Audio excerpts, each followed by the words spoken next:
എനിക്കതിനെക്കുറിച്ചൊന്നും അറിയില്ല. അത്തരം കാര്യങ്ങൾ പാർട്ടി ചിന്തിച്ചിട്ടോ സംസാരിച്ചിട്ടോ ഒരു ധാരണയിലെത്തിയിട്ടോ ഇല്ല. ഒരു ചർച്ചയും ആരംഭിച്ചതായിട്ട് എനിക്കറിയില്ല. അല്ല, അതാ ഞാൻ പറഞ്ഞത്, എന്നെ കുറിച്ചിട്ട് എന്നെ വന്ന് കണ്ടാൽ അറ്റ്ലീസ്റ്റ് എന്നോട് ചോദിക്കണ്ടേ കണ്ടിട്ടുണ്ടോ എന്നുള്ളത്. ഞാൻ അദ്ദേഹത്തോട് ചോദിച്ചു നോക്ക്, നിങ്ങൾ കണ്ടിട്ടുണ്ടോന്ന്.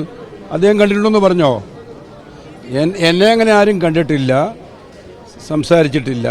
ഇല്ലാത്ത കാര്യമായിരുന്നു, അത് വാസ്തവ വിരുദ്ധമായിരുന്നു. അന്ന് തന്നെ ഞാൻ പറഞ്ഞു, ഇത്തരം മാധ്യമ വാർത്തകൾ സത്യത്തിൽ ക്രെഡിബിലിറ്റിയെ ബാധിക്കുന്നതാണ്.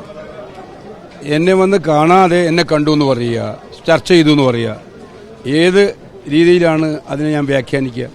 അതൊക്കെ തെറ്റായ വ്യാഖ്യാനങ്ങളാണ്. അതുപോലെ പ്രധാനപ്പെട്ട കാര്യം, ഇപ്പോൾ DCC പ്രസിഡന്റുമാർ പങ്കെടുക്കുമോ യാത്രയിൽ? അല്ല, അതിൻ്റെ വിശദാംശങ്ങൾ എനിക്കറിയില്ല.